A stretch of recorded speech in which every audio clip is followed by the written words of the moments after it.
Hello everyone, my name is Josie. I am from Structural Material Laboratory. Today I will present the main findings of my thesis titled Study on Mechanical Deterioration and Structural Response Due to Internal Swelling Reaction of Concrete. Let me start now. The content of this presentation will be as follows. I will begin with some background study. Then I will present the experimental works. Next, a model is described which is based on the current experiment and previous studies. Finally, a case study will be described and I will conclude. Concrete can deteriorate by various methods such as corrosion, abrasion, or fatigue. The focus of this study is alkali-silica reaction and delayed ettringite formation. We focus in these two because they are associated with expansive reaction. ASR generally occurs in structures which are subjected to moisture easily, such as dam and foundations. DEF also requires moisture. DEF generally occurs in precast concrete which has been steam cured or in mass concrete that can generate large heat of hydration. ASR is reaction between alkalis of concrete, mainly sodium and potassium hydroxide, with reactive silica in aggregates. As shown in this figure, the reaction forms a gel which attracts water and swells. This raises internal pressure and cracks are formed. Historically, ASR mechanism was first identified by Paulsen in 1914. ASR was found in real structures in California in 1940. Since then, ASR has been discovered in various countries. DEF is reformation of ettringite when concrete is subjected to high temperature, generally more than 70 degrees centigrade. When we cure concrete at normal condition, that is about 20 degrees centigrade, tricalcium aluminate reacts with gypsum to form ettringite. However, if concrete is subjected to high temperature in its early age, instead of ettringite, monosulfate is formed.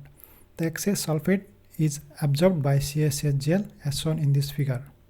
When temperature is reduced, the sulfate from CSH is released gradually and monosulfate is transformed to ettringite. Historically, DEF was identified in 1945 and similar to ASR, DEF has been found in many structures around the world, mainly in Europe and America. Both DEF and ASR are multi-scale phenomena. They can be studied from reaction product level to structural level. As indicated in this case, the most studies are focused in chemistry level. Studies on structural levels are few. Actually, ASR has been studied widely around the world. Study on DEF is small compared to ASR, mainly because it has not been reported in countries like Japan. DEF has been reported in Europe and America. It is getting attention from Asian countries because of their hot climatic condition and recent trend to use high-strength cement. It must be noted that the study on chemical level is suitable to prevent reaction in new constructions, but it cannot be directly used for already constructed structures. The scope of this study is on the laboratory specimen level and structure level. Within the focus of the current study, it was found that there are not many studies on bond strength and strength modeling of DEF and combined cases of DEF and ASR. Also, the behavior of concrete under restraint condition remains largely ambiguous.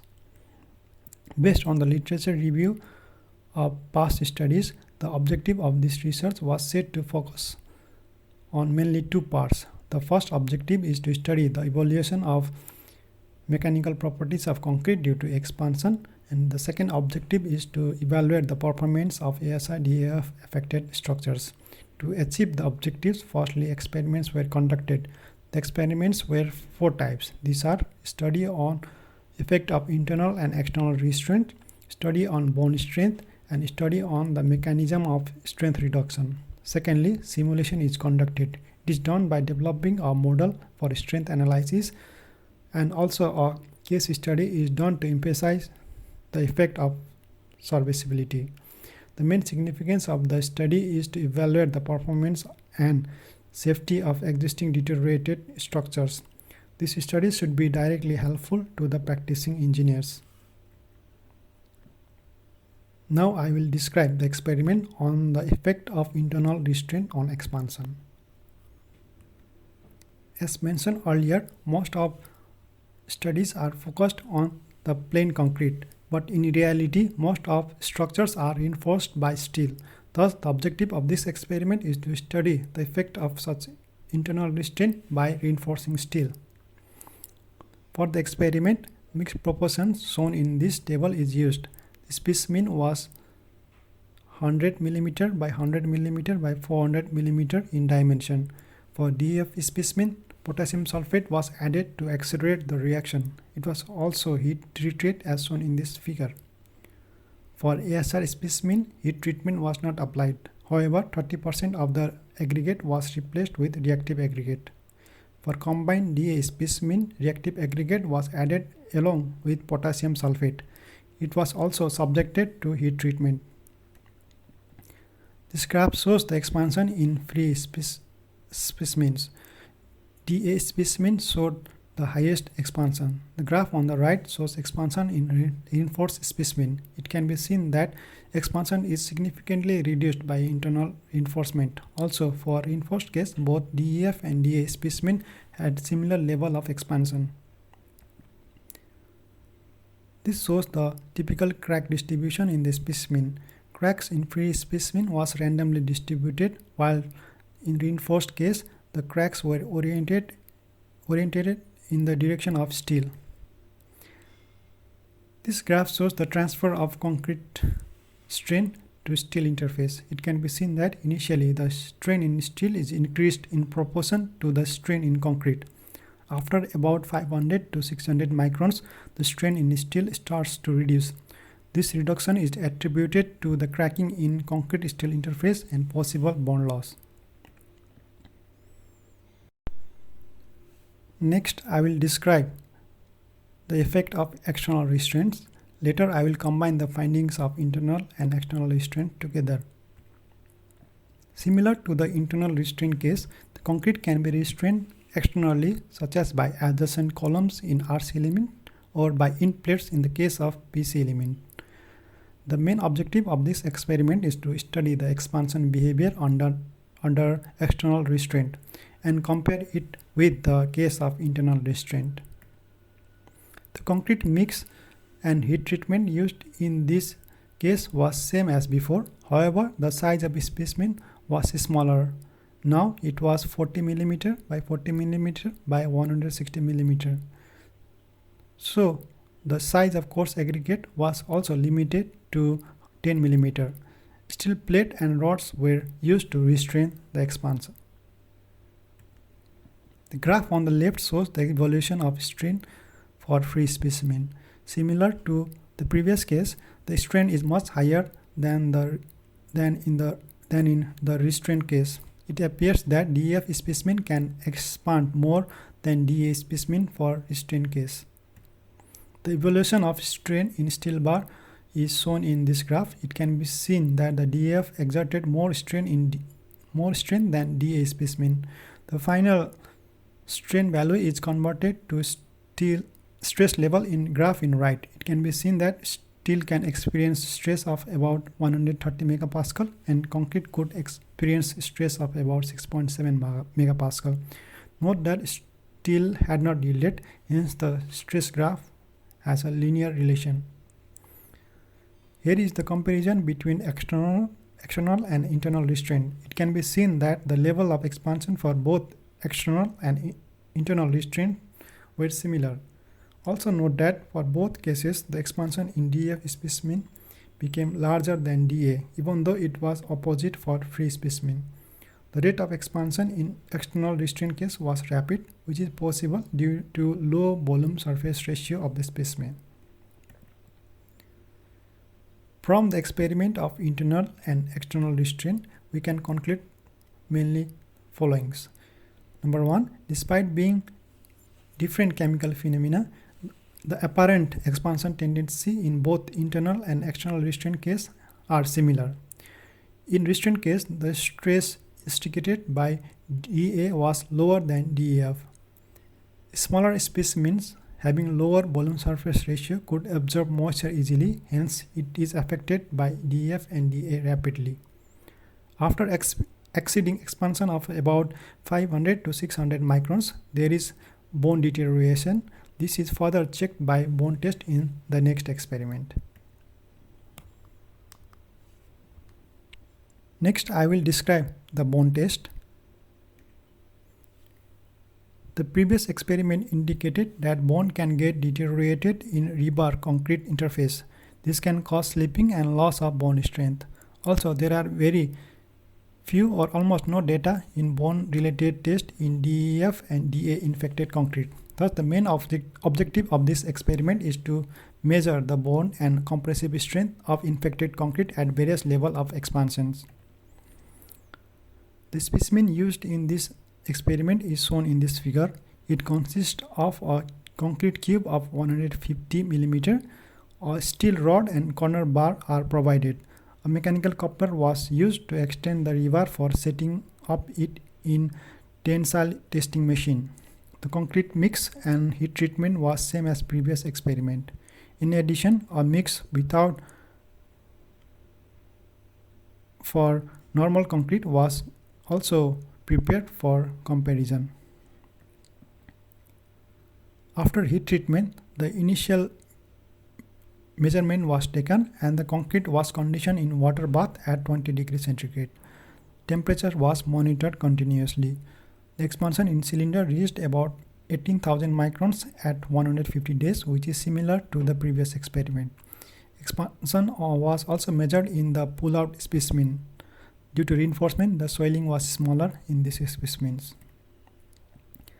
This photo shows the condition of a specimen at age of 150 days. Cracks were clearly visible in DEF and DA specimens. In pull-out specimen, except DA specimen, cracks were not visible. Then we conducted strength test at 28 days, 90 days and 150 days. The result of test for different age is shown here. It can be seen that for normal and ASR specimen, the strength did not change much. For DEF and DA specimen, the strength reduction was rapid. The peak strength also became high. For comparison, a non-affected concrete has peak strength of about 2000 micron. This was verified at 28 days strength. The result of bone test is shown here. It can be seen that for normal specimen, the bone values did not change much. For ASR, there was gradual improvement in bone. For DEF and DA specimen, there was gradual decrease in bone strength. The graph below shows the list of all the tests. It can be seen that still yielded in some of the specimens. Since this does not represent true bone strength, these values were discarded for further analysis. The relation between expansion and compressive strength is shown in the first graph here.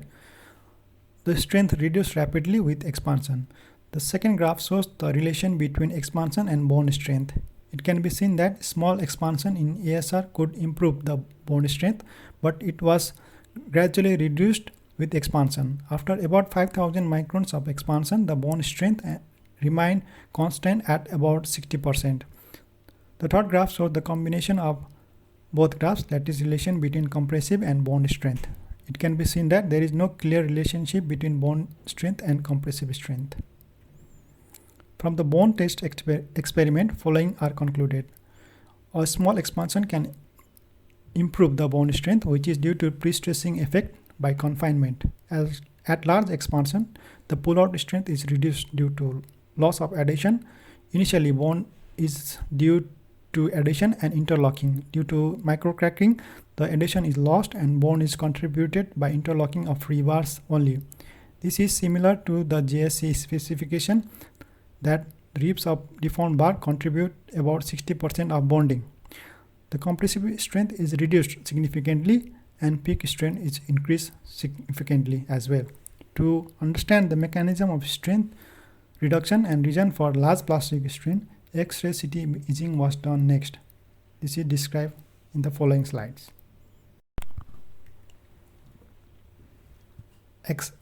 Explained earlier, The reason for large plastic strain and reduction in compressive strength is unclear. There are indirect methods to evaluate damage by measuring cracks under microscope or by observing damage in stiffness by cyclic loading. However, there are no direct observation of damage propagation for ASR DEF infected concrete.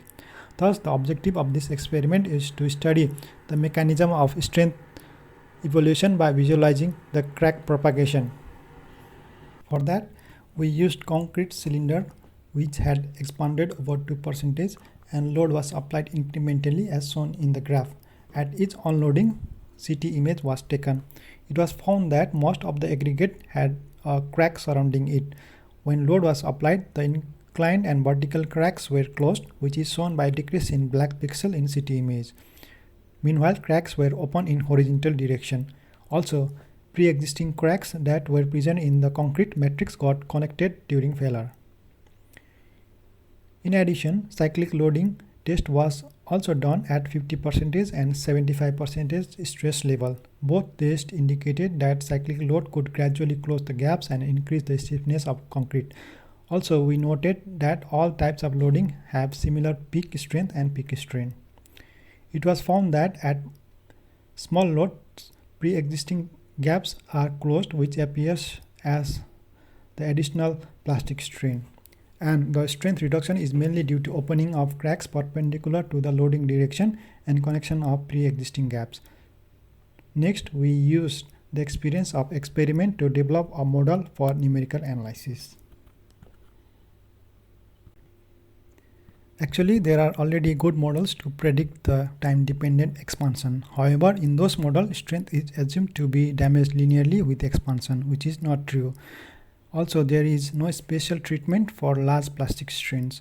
The numerical model proposed in this study is focused to combine the time-dependent model with the strength model and implement it in FEM for sample analysis. We used Larvie's method to model time-dependent expansion. The evolution of swelling of concrete is given by the degree of reaction shown by zeta. The reaction depends mainly on three parameters: lag time, characteristic time, and temperature. For strength, Mazar's model is used. It gives the relation between strain and strength of concrete at a specific time. It is based on a damage parameter D. The damage parameter is calculated as the magnitude of strain. Hence, it is simple and easy to implement. The main idea is to connect these two equations. The graph shows the normalized compressive strength and modulus of elasticity for ASR and DEF affected concrete from various experiments. If we look closely at low expansion, strength and elasticity is slightly increased. At larger expansion, it reduces rapidly and becomes constant. To capture this physical phenomena, a Gaussian function is proposed, which has a shape as shown in this sketch. The data is fitted with this equation. The data from my experiment is also plotted here for comparison, shown by blue dots. For ASR, my data fitted well. However, for DEF, there were some discrepancy, which could be mainly due to material variability. Using these parameters, numerical analysis was done for test cases. The first example is the expansion of prism that was discussed in the first experiment. First, the expansion data was fitted for the free specimen. The same parameters were then used to simulate the reinforced specimen's expansion. There were some discrepancies. Same was done for DEF infected concrete. In this case, the discrepancy became even larger. The discrepancy is mainly due to unaccounted cracks and some changes in the bone strength. However, it can be recalibrated by changing the parameter as shown by the red lines. Next example is about the compressive strength of cylinder. First, the expansion was calibrated. Then, at 90 days, the compressive test was simulated. Similar simulation was done for the case of 150 days. We can see that there is some discrepancy. This is because in real experiment, the actual strength was lower. When actual strength was used, the simulation improved. Next is the simulation of beams. Firstly, the flexure failure of the beam was tested. The beam was simulated for the expansion level of 0%, 0.5% and 1%.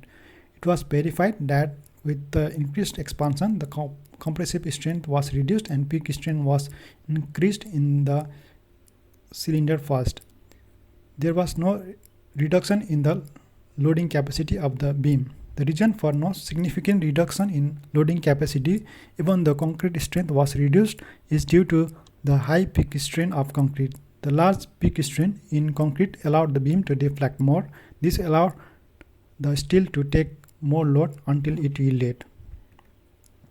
A similar test was done to simulate shear failure of beam. Shear failure is of great importance because studies have found that expansion reaction can even break the shear stirrups. The simulation showed that the beam capacity can reduce with expansion level and failure mode could change to more brittle failure. Higher expansion caused failure to occur in smaller loads. The main reason for the reduction in loading capacity was due to lack of confinement effect by shear reinforcement. Overall, it was found by numerical analysis that even though strength is reduced, ductile failure can be achieved owing to large plastic strain if reinforcement is adequate. Also, it was found that the large peak strain and reduced strain changes the failure mode. In this part of the numerical analysis, main focus was on safety. However, there exist cases when serviceability will be of more importance than the strength itself. For that, we check the serviceability of a massive concrete dam in the next section.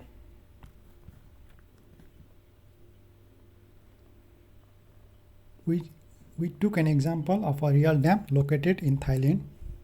This dam showed some unaccounted upstream deflection as shown in graph here. In normal condition, the deflection should have been in downstream, but the major deflection was toward upstream. It indicated some expansive reaction. Thanadet, one of my colleagues, checked the core concrete and found that it was undergoing ASR. The main objective of the simulation is to evaluate the effect of small expansion on serviceability of dam and conduct sensitivity analysis. Firstly, the temperature distribution was calculated based on the monthly temperature data. Then the ASR reaction potential was calculated with Larvie's equation based on the temperature.